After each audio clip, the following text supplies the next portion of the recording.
গল্পচরিত চ্যানেলে আপনাদের সবাইকে জানাই স্বাগত। আপনাদেরকে এই ভৌতিক গল্পটি আমি পড়ে শোনাচ্ছি, মানস কুমার রায়। এবং আজকের পর্বে আমি আপনাদেরকে শোনাব ড্যানিয়েল ডিফোর লেখা একটি বিখ্যাত ভূতের গল্প, the ghost of Dorothy Dingley. The ghost of Dorothy Dingley ইংরেজি লেখক ড্যানিয়েল ডিফোয়ের একটি অনুমোদিত সত্য ঘটনা অবলম্বনের সৃষ্ট ভৌতিক গল্প। মনে রাখবেন, তিনি বলেছিলেন রবিনসন ক্রুসো একটি সত্য গল্প ছিল। দ্য ঘোস্ট অফ ডোরোথি ডিংলে গল্পটির প্রেক্ষাপট 1600 শতাব্দীর ইংল্যান্ডের দক্ষিণ পশ্চিম কর্নওয়ালে উপস্থাপিত করা হয়েছে। গল্পের মূল চরিত্রের নাম রেভারেন্ড জন রুডেল, যিনি একজন পাদ্রী। তিনি কর্নওয়াল শহরে বসবাসকারী একটি পরিবারের একটি ছোট্ট ছেলের সাথে ঘটে যাওয়া সেই অঞ্চলের একটি ভৌতিক ঘটনার বিবরণ বর্ণনা করেছেন এই গল্পে।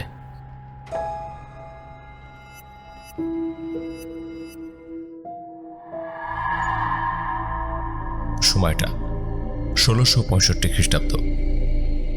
এবছর গোড়াতেই এই লঞ্চেস্টন শহরে একটা রোগ দেখা দিল, আর আমার কয়েকটি ছাত্র তাতে মারা গেল। এই রোগের যারা বলি হলো তাদের মধ্যে একজন হলো ট্রিহার্সের এডওয়ার্ড এলিয়ট স্কোয়ারের বড় ছেলে জন এলিয়ট।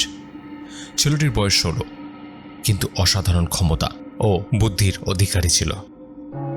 20 জুন তারিখে তার অন্ত্যেষ্টির কাজে আমি পৌরোহিত্য করলাম। কথা প্রসঙ্গে এই যুবকটির সম্পর্কে একটু বেশি প্রশংসাই আমি করেছিলাম। উদ্দেশ্য ছিল যারা তাকে চিনত তাদের কাছে স্মৃতি আরও প্রিয়তর হবে, আর যেসব ছাত্র তার সঙ্গে স্কুলে আসতো এবং তারপরও যারা স্কুলে আসবে তাদের সকলের কাছেই সে যেন উজ্জ্বল দৃষ্টান্ত হয়ে থাকে। আমার কথা শুনে গির্জার এক প্রবীণ ভদ্রলোক খুবই অভিভূত হয়েছিলেন। এই ছাত্রটির ব্যাপারে গম্ভীর ভদ্রলোকটির এতটা অভিভূত হবার কারণ সম্পর্কে তিনি নিজের ছেলের চরিত্র সম্পর্কে কিছু কথা বললেন। ছেলেটি একই বয়সী, কয়েক মাসের বড়। জন এলিয়ট চরিত্রের যে বিবরণ আমি দিয়েছি সে ছেলেটিও তার অযোগ্য নয়, কিন্তু একটা বিচিত্র দুর্ঘটনার ফলে তাকে নিয়ে এখন তার বাবা মায়ের সব আশা আকাঙ্ক্ষা একেবারে নষ্ট হতে বসেছে। অন্ত্যেষ্টিক্রিয়া শেষ হলে আমি গির্জার বাইরে আসা মাত্রই ওই বৃদ্ধ ভদ্রলোকটি বিনীতভাবে আমাকে ডাকলেন এবং অস্বাভাবিক আগ্রহের সঙ্গে আমার ইচ্ছে বিরুদ্ধেই জোর করে সেই রাতেই আমাকে তার বাড়ি নিয়ে যেতে চাইলেন। আর মিস্টার এলিয়ট যদি মাঝখানে না বলতেন যে সারাটা দিন আমি তার সঙ্গে কাটাবো বলে কথা দিয়েছি এবং কোনো মতেই তিনি সেই কথা নড়চড় হতে দেবেন না, তাহলে হয়তো ওই বৃদ্ধ ভদ্রলোকটির হাত থেকে আমি কিছুতেই ছাড়া পেতাম না। অতএব আমি তখনকার মতো ছাড়া পেলেও আমাকে বাধ্য হয়ে কথা দিতে হয়েছিল যে পরবর্তী সোমবারে তার বাড়িতে গিয়ে আমি তার সঙ্গে দেখা করব। তখনকার মতো তাতে তিনি সন্তুষ্ট হলেন, কিন্তু সোমবার আসার আগেই তিনি নতুন করে অনুরোধ জানিয়ে চিঠি লিখলেন সম্ভব হলে আমি যেন রোববারই সেখানে যাই। সেটা আমার পক্ষে সুবিধা হবে না এবং আমার নিজের লোকজনদের প্রতি কর্তব্যের দিক থেকেও সেটা অসুবিধা হবে। এই কথা বলে দ্বিতীয় অনুরোধকেও আমি এড়িয়ে গেলাম। ভদ্রলোক কিন্তু ক্ষান্ত হলেন না। রোববারে আরেকটা চিঠি পাঠিয়ে জানিয়ে দিলেন আমি যেন কোনো অজুহাতেই সোমবারে তার ওখানে আসাটা বন্ধ না করি। সবকিছু এমনভাবে ব্যবস্থা করে যাই যাতে অন্তত 2 থেকে 3টে দিন তার সঙ্গে কাটাতে পারি। বিনা কারণে এত আগ্রহ এবং যাবার জন্য এত তারার বহর দেখে সত্যি আমি বিস্মিত হলাম। আমার মনে হয় সন্দেহ দেখা দিল যে অতি ভদ্রতার অন্তরালে নিশ্চয়ই কোনো অভিসন্ধি আছে, কারণ ওই ভদ্রলোক বা তার পরিবারের সঙ্গে আমার কোনো রকম ঘনিষ্ঠতা ছিল না, এমনকি সাধারণ পরিচয়টুকুও নয়। কোথা থেকে এত বন্ধুত্বের উচ্ছ্বাস গজিয়ে উঠল তাও আমি ভেবে পেলাম না।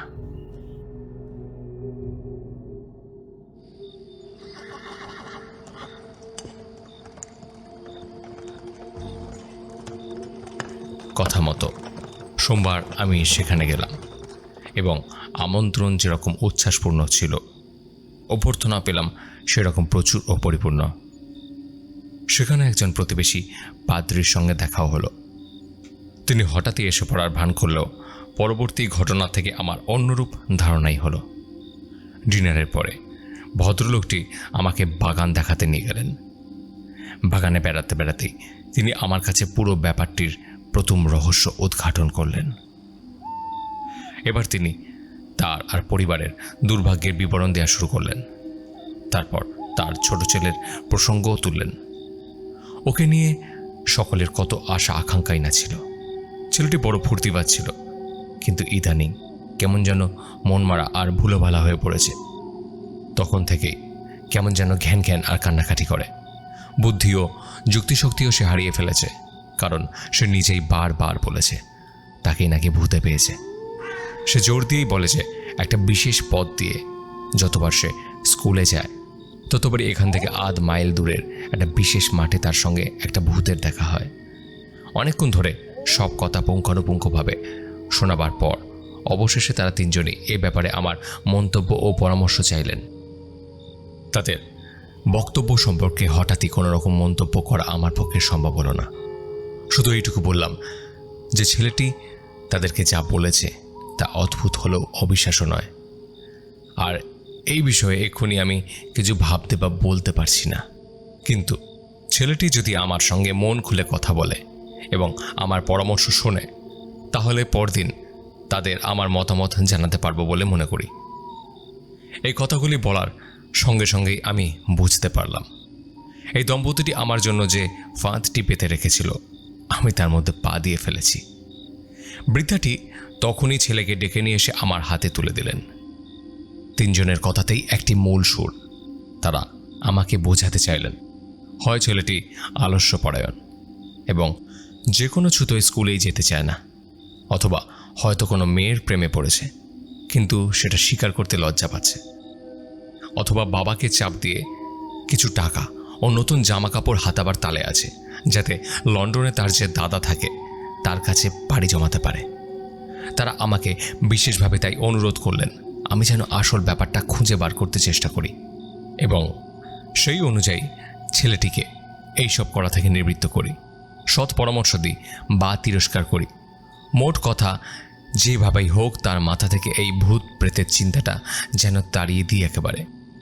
অচিরেই যুবকটির সঙ্গে একটা গোপন বৈঠকে বসলাম। প্রথমেই সে যাতে আমার প্রতি বিরূপ না হয় সেদিকে সতর্ক রইলাম।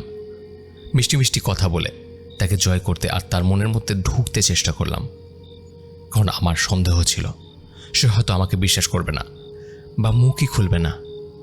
কিন্তু প্রথম পর্বটা পার হয়ে আসল কাজের কথা শুরু করার আগেই বুঝে ফেললাম যে তার মনের মধ্যে ঢুকতে কোনো রকম কৌশল অবলম্বনের দরকারই হবে না, কারণ বেশ অনুগতভাবেই সে খোলাখুলি আমাকে বলল যে সে তার পুঁথিপত্রই ভালোবাসে এবং একটি ভালো ছাত্র হওয়া ছাড়া আর কিছুই সে চায় না। তার মা যাই বলুক না কেন কোনো মেয়ের প্রতি তার কোনো আকর্ষণ নেই। বাবা মার কাছে তার শুধু একটাই অনুরোধ, হায়াব্রুম কোয়ার্টার্সের মাঠে যে মেয়েটি তাকে বিরক্ত করছে তার সম্পর্কে বারবার সে যা বলেছে সে কথা বাবা মা বিশ্বাস করুক। অনেক চোখের জলে ভেসে সে একেবারে খোলাখুলি আমাকে বলল যে তার বন্ধুরা তার প্রতি নিষ্ঠুর ও অন্যায় ব্যবহার করেছে। তারা তার কথা বিশ্বাস করে না, তার প্রতি কোনো সহানুভূতি দেখায় না। যে কেউ তার সাথে একবার যদি সেখানে যায় তাহলে সে বুঝতে পারবে ব্যাপারটা সত্য ইত্যাদি। এতক্ষণে সে বুঝতে পেরেছে যে আমি তার প্রতি সহানুভূতিশীল। তার কথাগুলি মন দিয়ে শুনেছি, আর তাই সে বলতে লাগলো, যে মেয়েটি আমাকে বিরক্ত করে সেখানে আমার বাবার প্রতিবেশী ছিল, বছর 8 আগে মারা গেছে। নাম ডরথি ডিংলে। আমার মতে উঁচু, একই রকম বয়স আর একই রকম গায়ের রং। সে কখনো আমার সাথে কথা বলে না, তাড়াতাড়ি আমার পাশ কাটিয়ে চলে যায়। সবসময় ফুটপাতটা আমাকে ছেড়ে দেয় এবং মাঠটা পার হবার মধ্যে সাধারণত 2 থেকে 3 বার আমাকে দেখা দেয়। এইভাবে মাস 2 চলার পরে ব্যাপারটা আমার নজরে এলো। কাজেই এ নিয়ে বেশি মাথা না ঘামিয়ে শুধুই ভেবেছিলাম যে ওই মেয়েটা হয়তো কাছাকাছি কোথাও থাকে আর মাঝে মাঝেই এই পথ দিয়ে যাতায়াত করে। অন্য কোনো চিন্তা আমার মাথায় আসেনি, কিন্তু কিছুদিন ধরে সকাল সন্ধ্যায় ঘন ঘন তার সাথে আমার দেখা হতে লাগলো। ওই মাঠে, একই মাঠটা পার হবার পথে 2 থেকে 3 বার দেখা হয়। ওই মেয়েটা প্রথমে আমার নজর এলো প্রায় বছরখানেক আগে। তখনই আমার কেমন একটা সন্দেহ হয়েছিল মেয়েটা একটা ভূত, কিন্তু তাতে ভয় পাওয়ার ছেলে আমি নই।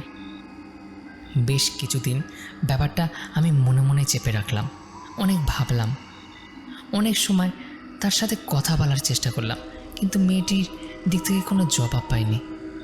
তারপর আমি স্কুলে যেতে লাগলাম আন্ডার হর্স রোড ধরে, আর তখনও সে আমাকে দেখা দিত কোয়ারি পার্ক ও নার্সারির মাঝখানে সরু গলিটাতে। সেটা তো আরও খারাপ ব্যাপার। শেষ পর্যন্ত আমার ভয় করতে লাগলো। সবসময় ঈশ্বরের কাছে আমি প্রার্থনা করতাম, হয় এর হাত থেকে আমাকে মুক্তি দাও, আর না হয় তো এই ব্যাপারটা আমাকে বুঝতে দাও।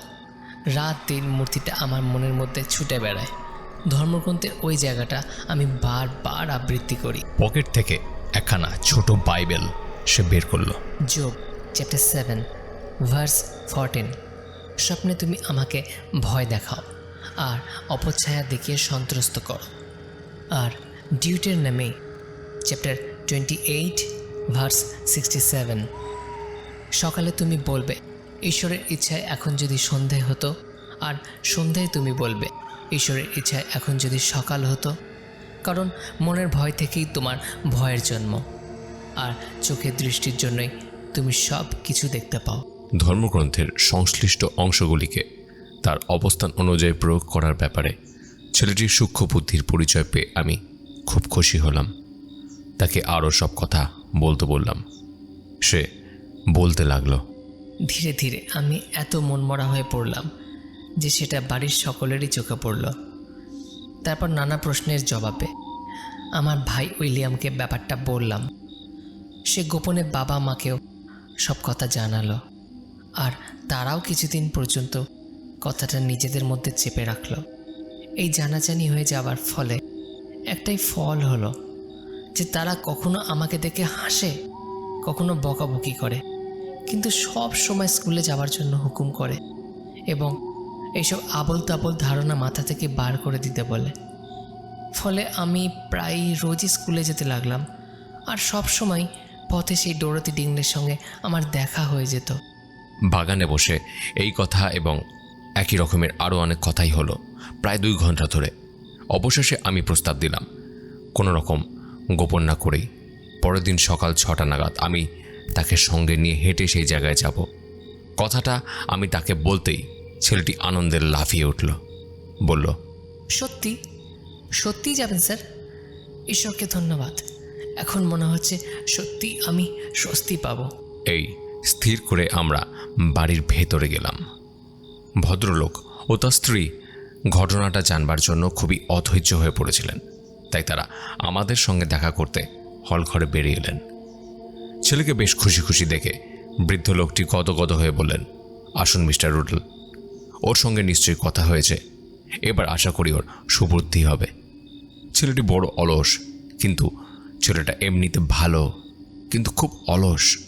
এই কথা শুনেও ছেলেটি কোনো কথা না বলে নিজের ঘরে যাওয়ার সিঁড়ির দিকে দ্রুত চলে গেল। আমি 3 জনকেই তাদের কৌতূহল নিবৃত্তির জন্য বললাম, আমি ওকে কথা দিয়েছি চুপ করে থাকব, আর সে কথা রাখতে আমি কৃত সংকল্প। যথাসময়ে সব কিছু জানতে পারবেন। ধৈর্য ধরুন এবং আমার ওপর পুরো ভরসা রাখুন। আপনার ছেলের যাতে ভালো হয় সে চেষ্টাই আমি সাধ্যমতো করব। পরদিন ভোর 5টার আগে শ্রীমান আমার ঘরে এসে হাজির হলো। বেশ চটপটে ভাব। আমিও তৈরি হয়ে নিয়ে তার সঙ্গেই চললাম। যে মাঠে সে আমাকে নিয়ে গেল, আমার অনুমান সেটি 15 বিঘা, চারদিক খোলা, সব বাড়িঘর প্রায় 3 ফার্লং দূরে। মাঠে ঢুকে 1/3 অংশ পেরোবার আগেই মেয়েরূপধারী সেই ছায়ামূর্তির হঠাৎ আবির্ভাব ও প্রস্থানের সমেত হুবাহু ছেলেটির দেয়া বর্ণনার মতোই এসে আমাদের পাশ দিয়ে চলে গেল। আমিও কিছুটা অবাক হয়ে গেলাম, যদিও মনে মনে ঠিক করেই গিয়েছিলাম যে তার সাথে কথা বলার চেষ্টা আমি করব। তবু পেছন ফিরে তাকাবার শক্তি বা সাহস কোনোটাই আমার হলো না। তবু আমার ছাত্র তথা পথপ্রদর্শকের সামনে কোনো রকম ভয়ের ভাব প্রকাশ করলাম না। শুধু তাকে জানালাম তার কথার সত্যতায় আমি খুবই সন্তুষ্ট। আমরা মাঠটার শেষ পর্যন্ত গেলাম, আবার ফিরে এলাম, কিন্তু ওই অশরীরই একেবারেই আমাদেরকে আজ দেখা দিল। ছেলেটির মধ্যে বিস্ময়ের মিশ্রিত এক ধরনের সাহসিকতা লক্ষ্য করলাম। তার সাহসের কারণ অবশ্যই আমার উপস্থিতি এবং তার কথার সত্যতার প্রমাণ। আর বিস্ময়ের কারণ ছায়ামূর্তির আবির্ভাব। আমরা বাড়ি ফিরে এলাম। আমি কিছুটা বিচলিত আর ছেলেটিকে উত্তেজিত লাগছিল। আমরা ফেরা মাত্রই ভদ্রলোকটি আমাদের সঙ্গে কথা বলার জন্য ব্যাকুল হয়ে এলেন। সুযোগ মতো তাকে বললাম, আমার মতে তার ছেলের অভিযোগ বিশ্বাস করা বা একেবারে উড়িয়ে দেয়া চলে না। তবুও এ ব্যাপারে আমি এখনও স্থির সিদ্ধান্তে আসতে পারিনি। তবে খুব সাবধান, কথাটা যেন কোনো কাকপক্ষীও জানতে না পারে। যে বিষয়ে আমরা এখনও নিশ্চিত হতে পারিনি তা নিয়ে গ্রামে হইচই পড়ে যাক, সেটা আমি চাই না। হঠাৎই আমাকে একটা জরুরি কাজে লন্ডন যেতে হলো। যাবার সময় বলে গেলাম সপ্তাহখানেক পরে ফিরে এসে তাদের সঙ্গে দেখা করব, কিন্তু একটা বিশেষ কারণে আটকা পড়ে গেলাম। সে সপ্তাহেই আমার স্ত্রী এক প্রতিবেশীর বাড়ি থেকে অসুস্থ অবস্থায় ফিরে এলো। যাই হোক, সেই অভিযানের নেশাটা আমার মনে ঘেঁড়ে বসেছিল। ব্যাপারটা নিয়ে অনেক ভাবনা চিন্তার পর শেষমেশ একটা হেস্তনেস্ত করার সংকল্প নিয়ে সপ্তাহ তিনেক পরে আবার ছেলেটির বাড়িতে গেলাম। পরদিন 1665 খ্রিস্টাব্দের 27 জুলাই। সেদিন সকালে আমি একাই সেই ভুতুরে মাঠে হাজির হলাম এবং সারা মাঠ হেঁটেও কারো দেখা পেলাম না। ফিরে এসে অন্য একটা পথ ধরলাম। এইবার সেই ছায়ামূর্তি দেখা দিল। আগের বার ছেলেটাকে সঙ্গে নিয়ে সেটাকে যেখানে দেখেছিলাম অনেকটা সেই জায়গাতেই। মনে হলো এবার সেটা আগের চাইতে দ্রুত গতিতে আমার ডান পাশ দিয়ে প্রায় 10 ফুট দূর দিয়ে চলে গেল। তাই আগের থেকে মনস্থির করে এলেও আমি কথা বলার মতো সময় পেলাম না। সেই দিন সন্ধ্যেবেলায় বাবা মা ছেলে ও আমি নিজে আমার শোবার ঘরে সমবেত হলে আমি প্রস্তাব করলাম যে পরের দিন সকালে আমরা সকলে একসঙ্গে সেখানে যাব এবং এতে যে কোনো বিপদের সম্ভাবনা নেই সে বিষয়ে কিছু কথাবার্তার পরে সেটাই ঠিক হলো। সকাল হলে পাছে চাকর বাকররা ভয় পায়, তাই একটা গমের ক্ষেত দেখতে যাওয়ার আছিলায় তারা 3 জন বেরিয়ে গেল, আর আমি একটা ঘোড়া আনিয়ে অন্য পথ ধরে ক্যাম্পাসের দিকে গেলাম এবং পূর্ব নির্দিষ্ট সিঁড়িটার কাছে তাদের সঙ্গে মিলিত হলাম। সেখান থেকে 4 জন ধীরে ধীরে কোয়ার্টার্সের দিকে হাঁটতে লাগলাম এবং অর্ধেক মাঠ পার হওয়ার আগেই সেই অশরীরী ভূতের দেখা পেলাম। সিঁড়ির ওপর দিয়ে সেটা ঠিক আমাদের সামনে এসে হাজির হলো, আর তারপরে এত দ্রুত চলতে শুরু করলো যে আমরা 6-7 পা যেতে না যেতেই সেটা আমাদের ছাড়িয়ে চলে গেল। আমিও সঙ্গে সঙ্গে ঘুরে গিয়ে ছেলেটিকে সঙ্গে নিয়ে তার দিকে ছুটতে শুরু করলাম। দেখলাম যে সিঁড়ির ওপর দিয়ে আমরা ঢুকেছিলাম সেটার ওপর দিয়ে সে চলে গেল। ব্যাস, আর কিছুই দেখতে পেলাম না। একটা জায়গায় আমি একটা বেড়ার ওপর উঠলাম আর একটার ওপর ছেলেটি, কিন্তু কিছুই দেখতে পেলাম না। আমি জোর দিয়ে বলতে পারি ইংল্যান্ডের দ্রুততম ঘোড়াও এত অল্প সময়ের মধ্যে দৃষ্টির আড়ালে চলে যেতে পারতো না। তার এদিনকার আবির্ভাব সম্পর্কে 2টো জিনিস আমি লক্ষ্য করলাম। এক, যে শিকারী কুকুরটা আমাদের অগোচরে অনুসরণ করছিল, কিন্তু সেটা প্রেত মূর্তিটাকে চলে যেতে দেখে ঘেউ ঘেউ করে পালিয়ে গিয়েছিল। এ থেকে সহজে অনুমান করা যায় যে প্রেত মূর্তিটা আমাদের ভয় বা কল্পনার সৃষ্টি নয়। 2, প্রেত মূর্তিটার চলন পা ফেলে ফেলে একটার ওপর এক ধাপে নয়, অনেকটা ভেসে চলার মতো, ঠিক যেভাবে ছেলেমেয়েরা বরফের ওপর দিয়ে অথবা কোনো নৌকা যেভাবে খরস্রোতা নদীর ওপর দিয়ে চলে। স্বচক্ষে এইসব দেখে বৃদ্ধ দম্পতি ছেলের কথায় যেমন বিশ্বাস করলো তেমনি খুব ভয়ও পেল, কারণ এই ডরোথি ডিংলেকে তারা জীবিতকালে চিনত আর তার অন্ত্যেষ্টিতেও উপস্থিত ছিল। এখন এই প্রেতমূর্তির মধ্যে অবিকল তার প্রতিমূর্তি যেন দেখতে পেল। আমি সাধ্যমতো সকলকে উৎসাহ দিলাম, কিন্তু তারা আর এগোতে চাইল না। কিন্তু আমি ঠিক করলাম শেষ পর্যন্ত দেখব। পরদিন বৃহস্পতিবার খুব ভোরে উঠে আমি একাই গেলাম। কোয়ার্টার্সের ঠিক পাশের মাঠটাতে মনে মনে প্রার্থনা করতে করতে আধ ঘন্টা ধরে হাঁটলাম।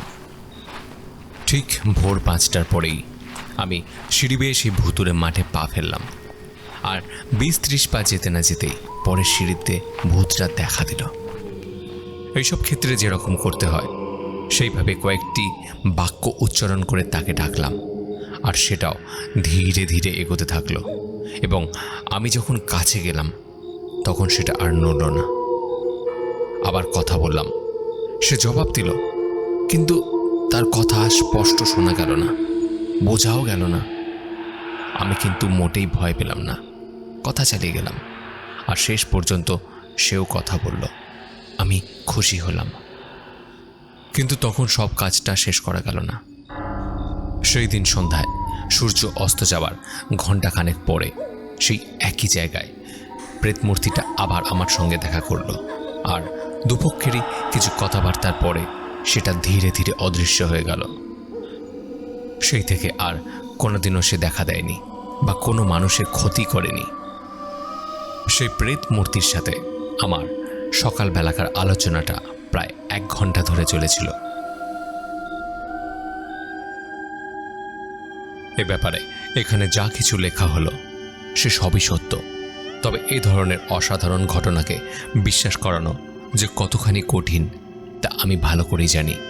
এই ধরনের গল্প যে বলে তার কপালে ডাকাতদের হাতে পোল্যান্ডের প্রতীকের মতোই আচরণ জুটে থাকে, যথা আগে খুন, তারপর তল্লাশি, প্রথমে মিথ্যাবাদী হিসেবে দণ্ড দিয়ে তারপর অনেক দেরিতে যুক্তি ও প্রমাণগুলিকে পরীক্ষা করে দেখা। আত্মার সঙ্গে মানুষের যোগাযোগ বিষয়ক দর্শন ও ধর্মের এই বিশেষ রহস্যময় অধ্যায় সম্পর্কে আমাদের যুগের মানুষের অজ্ঞতা রয়েছে। 10,000-এ একজন পণ্ডিত এ বিষয়ে কিছু জানে না অথবা কিছু করতে পারে না, যা হয়তো মানবজাতির অতুলনীয় কল্যাণ করতে পারত। এই অজ্ঞতার ফলে তার প্রতি জন্ম নিয়েছে আতঙ্ক ও ঘৃণা। কিন্তু যেহেতু আমি একজন পাদ্রী ও বয়স্ক যুবক এই অঞ্চলে পরিচিত, তাই নীরবতা ও গোপনীয়তাকে আমি আমার শ্রেষ্ঠ নিরাপত্তা বলে মনে করি।